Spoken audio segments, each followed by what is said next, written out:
Hello friends, मैं सुनील और आप देख रहे हैं फिजिकल एजुकेशन स्काई स्टडी। आज देखेंगे महत्वपूर्ण प्रश्न उत्तर। चैनल पर नए हैं तो सब्सक्राइब करके बेल आइकन को दबा दें ताकि मेरी अगली वीडियो आप तक पहले पहुंचे। और प्लीज लाइक करके मुझे मोटिवेट करना ना भूलें और शेयर भी करिए अपने स्टूडेंट्स को। चलिए फ्रेंड्स, तो आज देखते हैं सॉल्व पेपर सीरीज के चौथा पार्ट। पिछले पार्ट में मैंने 70 क्वेश्चन जो है 3 पार्ट में प्रोवाइड कर दिया हूं। आज देखेंगे 71वां क्वेश्चन। वंशानुक्रम व्यक्ति की जन्मजात विशेषताओं का संपूर्ण योग है, यह परिभाषा किसने दी? तो ये दिया है, यहाँ पर देख रहे हैं आपको उत्तर डी है, BN झा। व्याख्या देख लेते हैं इसका। रूथ बेनेडिक्ट माता पिता से संतान में हस्तांतरित होने वाले लक्षणों को वंशानुक्रम कहते हैं। वुडवर्थ के अनुसार वंशानुक्रम में वे सभी बातें सम्मिलित है जो कि व्यक्ति में जबकि उसके जीवन का आरंभ हुआ जन्म के समय नहीं वरन गर्भाधान के समय जन्म से लगभग 9 माह पूर्व उपस्थित थी। पीटरसन के अनुसार व्यक्ति अपने माता पिता के माध्यम से पूर्वजों की जो विशेषताएं प्राप्त करता है उसे वंशानुक्रम कहते हैं। तो नेक्स्ट क्वेश्चन देखते हैं। शारीरिक शिक्षा का मुख्य लक्ष्य, तो मुख्य लक्ष्य है व्यक्ति का सर्वांगीण विकास। तो ये सबसे मोस्ट इम्पोर्टेंट है, ये हमेशा पूछा जाता है। लक्ष्य उद्देश्य को जानने का विशिष्ट एवं परिशुद्ध साधन है। लक्ष्य सीढ़ियां है जो आगे बढ़ती है और उद्देश्य की यथार्थता से अवगत कराती है। व्यक्ति का सर्वांगीण विकास अर्थात शारीरिक अंगों का विकास, पेशी तंत्र, न्यूरोमांसपेशी का विकास, प्रतिपादनात्मक विकास, भावनात्मक विकास, तो संपूर्ण विकास। भारत में स्कूल स्वास्थ्य सेवा का प्रारंभ कब हुआ? तो स्कूल स्वास्थ्य सेवा यानी 1909। ये आंसर है। भारत में स्कूल स्वास्थ्य सेवा कार्यक्रम के तहत स्कूली बच्चों का पहला चिकित्सकीय परीक्षण बड़ौदा सिटी में 1909 ईस्वी में किया गया, जिसमें 5 से 17 वर्ष के स्कूली बच्चों को शामिल किया गया।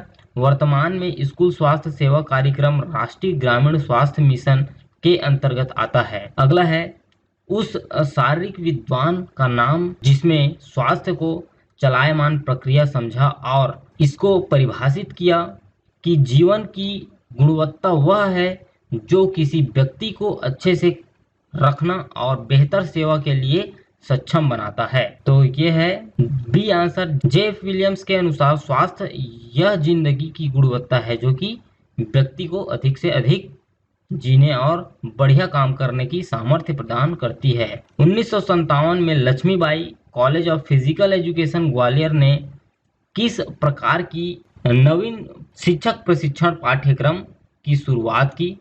तो आंसर देख लेते हैं। सी आंसर दिया हुआ है। 3 वर्षीय शारीरिक शिक्षा स्नातक पाठ्यक्रम BPE।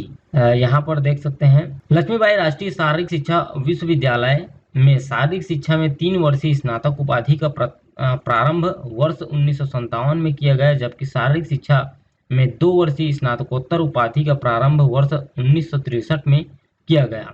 1980 में शारीरिक शिक्षा में 1 वर्षीय MPhil उपाधि प्रारंभ करने वाला देश का पहला राष्ट्रीय स्तर का महाविद्यालय बना। अगला है, शारीरिक शिक्षा का राष्ट्रीय योजना 1956 का गठन किसके द्वारा किया गया था? तो डी आंसर है, शारीरिक शिक्षा एवं मनोरंजन के राष्ट्रीय सलाहकार बोर्ड। परिभाषा देखते हैं। भारत सरकार के शिक्षा मंत्रालय द्वारा वर्ष 1950 में शारीरिक शिक्षा के लिए केंद्रीय सलाहकार परिषद का गठन किया गया था। इस परिषद का मुख्य कार्य शारीरिक शिक्षा से संबंधित विभिन्न मसलों पर भारत सरकार के लिए सलाहकार निकाय के रूप में कार्य करना था।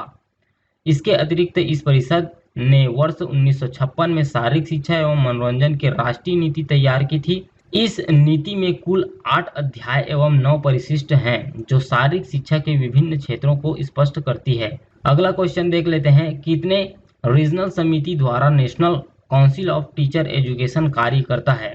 तो 77 का आंसर है बी 4। व्याख्या है, राष्ट्रीय शिक्षा परिषद भारत सरकार की एक संस्था है जिसकी स्थापना राष्ट्रीय शिक्षा परिषद अधिनियम 1993 के अंतर्गत 17 अगस्त 1995 में की गई थी। इसका उत्तरदायित्व तो भारत शिक्षा प्रणाली के मानक प्रक्रिया एवं धाराओं की स्थापना एवं निरीक्षण करना है। इसका मुख्यालय दिल्ली में है तथा भोपाल, भुवनेश्वर, बेंगलुरु तथा जयपुर में इसकी क्षेत्रीय समितियां हैं। अगला क्वेश्चन है, शारीरिक शिक्षा का उद्देश्य निर्धारित करना है। तो ये है आपका आंसर डी दिया हुआ है, डी अर्थात 1, 2 एंड 3। शारीरिक विकास, मानसिक विकास, सर्वांगीण विकास। तो इसमें तो अकेला सर्वांगीण विकास से ही सब हो सकता है, तो बाकी इसमें सभी हैं। खेल कूद में भाग लेना, ये थोड़ा डिफरेंट हो जाएगा, तो ये तीनों सही होगा। अब व्याख्या यहाँ पर देख लीजिए, शारीरिक विकास गामा और गतिक विकास, मानसिक विकास मेंटल डेवलपमेंट, सामाजिक विकास सोशल डेवलपमेंट सभी हैं। शारीरिक शिक्षा शिक्षक का विचार कहाँ से भारत पहुंचा? ए इंग्लैंड से। व्याख्या, शारीरिक शिक्षा प्रशिक्षण का विचार इंग्लैंड से भारत पहुंचा 6 जून 1844 को जॉर्ज विलियम्स द्वारा स्थापित YMCA से शारीरिक शिक्षा का विश्व भर में प्रचार प्रसार किया। ये YMCA भी आपका इंग्लैंड में ही शुरुआत हुआ था 1844 में। भारत में शारीरिक शिक्षा की नींव एवं इसके उत्थान में YMCA का अतुलनीय योगदान है। भारत में स्वतंत्रता के पूर्व शारीरिक शिक्षा में अध्यापक प्रशिक्षण प्रदान करने वाले केवल 5 संस्थान थे। भारत में शारीरिक शिक्षा का प्रथम महाविद्यालय YMCA मद्रास द्वारा वर्ष 1920 में स्थापित किया गया। HC बक इस महाविद्यालय के संस्थापक थे। 1932 में 2 संस्थान Christian college of physical education Lucknow एवं शासकीय college of physical education Lucknow, शासकीय स्नातकोत्तर शारीरिक शिक्षा बीनपुर होना चाहिए, पश्चिम बंगाल की स्थापना हुई। 1938 में बम्बई प्रांत में कांदिवली में शारीरिक शिक्षा संस्थान को प्रारंभ किया गया। 1945 में शासकीय शारीरिक शिक्षा महाविद्यालय रामपुर उत्तर प्रदेश में स्थापित किया गया। अगला क्वेश्चन है, निम्न में से किस स्थान पर प्राचीन ग्लैडिएटर मुकाबला आयोजित होता था? तो ये होता था रोम में। इसको अभी देख लेते हैं व्याख्या। ग्लैडिएटर शब्द की उत्पत्ति रोमन द्वारा प्रयोग किए जाने वाले शस्त्र तलवार के नाम से पर हुई थी, जिसे ग्लैडियम कहा जाता था। प्रत्येक ग्लैडिएटर युद्ध के किसी न किसी शारीरिक कौशल का एक विशेषज्ञ होता था। ग्लैडिएटर मुख्यतः दास, पेशेवर, एथलीट, अपराधी, राजनीतिक युद्ध बंदी एवं ईसाई होते थे। ये ग्लैडिएटर एक दूसरे के साथ एवं जंगली जानवर के साथ खूनी मुठभेड़ों में भाग लेते थे। जंगली जानवरों में से लड़ने वालों को बेस्टियारिस कहा जाता था। ग्लैडिएटर की 4 प्रमुख श्रेणियां होती थी। पहला, थ्रासियन वक्रीय तलवारधारी। सैमनाइट एक बड़ी ढाल एवं सिरस्त्राण प्लम हेलमेट पहने योद्धा।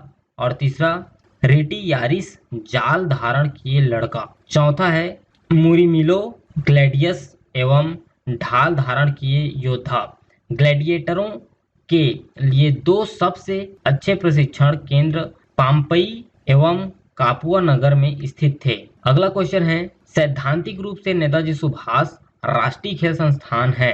तो यह है खेल का शैक्षणिक केंद्र। नेताजी सुभाष राष्ट्रीय खेल संस्थान पटियाला और लक्ष्मीबाई राष्ट्रीय शारीरिक शिक्षा महाविद्यालय तिरुवनंतपुरम, ये दोनों संस्थाएं भारतीय खेल प्राधिकरण की शैक्षणिक प्रभाग एकेडमिक डिवीजन के केंद्र हैं। निम्न में से किस शहर में राष्ट्रीय खेल प्रशिक्षण संस्थान नहीं है? तो ये है आपका पटना, सी आंसर। भारतीय खेल प्राधिकरण के क्षेत्रीय केंद्र भारतीय खेल प्राधिकरण पूर्वी क्षेत्र कोलकाता, दूसरा है दक्षिणी केंद्र बेंगलुरु, तीसरा है पश्चिमी केंद्र गांधीनगर, पश्चिमी क्षेत्र पश्चिम प्रशिक्षण केंद्र औरंगाबाद, नेताजी सुभाष उत्तर पूर्वी केंद्र इम्फाल, पांचवा उद्धव दास मेहता भाईजी मध्य क्षेत्रीय केंद्र भोपाल, चौधरी देवीलाल उत्तर केंद्र 16 जून 2005 से सोनीपत, पहले पटियाला चंडीगढ़ में थे। उप केंद्र इसके भारतीय खेल प्राधिकरण नेताजी सुभाष चंद्र उप केंद्र गुवाहाटी एंड भारतीय खेल प्राधिकरण नेताजी सुभाष उप केंद्र लखनऊ, भारतीय खेल प्राधिकरण नेताजी सुभाष ऊंचाई प्रशिक्षण केंद्र सिलारू शिमला, ये इससे क्वेश्चन बनता है सिलारू से ज्यादा।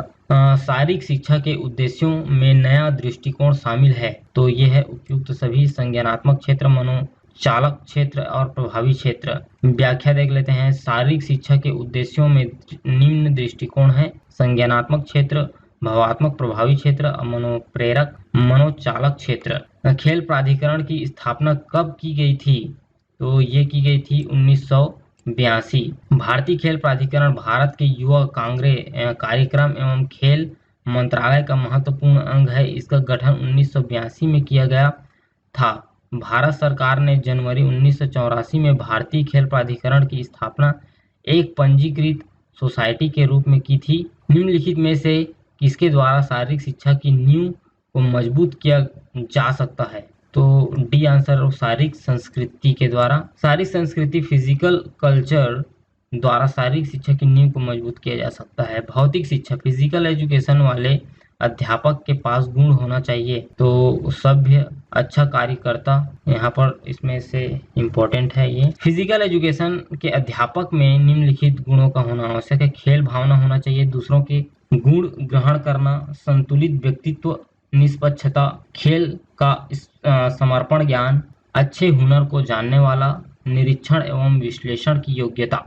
अगला है, निम्नलिखित में से किसके द्वारा शारीरिक शिक्षा की नींव को मजबूत किया जा सकता है? तो डी आंसर हो जाएगा, शारीरिक संस्कृति। शारीरिक संस्कृति फिजिकल कल्चर द्वारा शारीरिक शिक्षा की नींव को मजबूत किया जा सकता है। शारीरिक शिक्षा के कार्य क्षेत्र में शामिल हैं तो ये है उपर्युक्त सभी: स्वास्थ्य शिक्षा, खेलकूद गतिविधियां, कैंप डालना और नेतृत्व देना। अगला क्वेश्चन है, भारत की पहली कौन सी संस्था थी जिसने देशी शारीरिक शिक्षा के उद्देश्य को आगे बढ़ाया?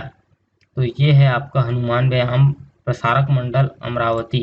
इससे भी क्वेश्चन बनता है, 2015 पीजीटी में आया था। इसके बारे में देख लेते हैं। भारत में सर्वप्रथम 1914 ईस्वी में दो सगे भाइयों वैद्य बंधु अनंत कृष्ण वैद्य एवं अंबादास वैद्य ने महाराष्ट्र के अमरावती में भारत का पहला शारीरिक शिक्षा संस्थान श्री हनुमान व्यायाम प्रसारक मंडल स्थापित किया, जिसका उद्घाटन महात्मा गांधी ने किया। और ये पूरा देख लीजिए, इसको पढ़ लीजिएगा, क्योंकि इसको मैंने फर्स्ट पार्ट में इसको पढ़ चुका हूँ। तो फर्स्ट पार्ट नहीं देखे होंगे तो पीछे जाके पढ़ सकते हैं। आज का अंतिम क्वेश्चन देखते हैं। निम्न में से खेल प्रतिभा खोज स्कॉलरशिप योजना की एक शीर्ष संस्था है?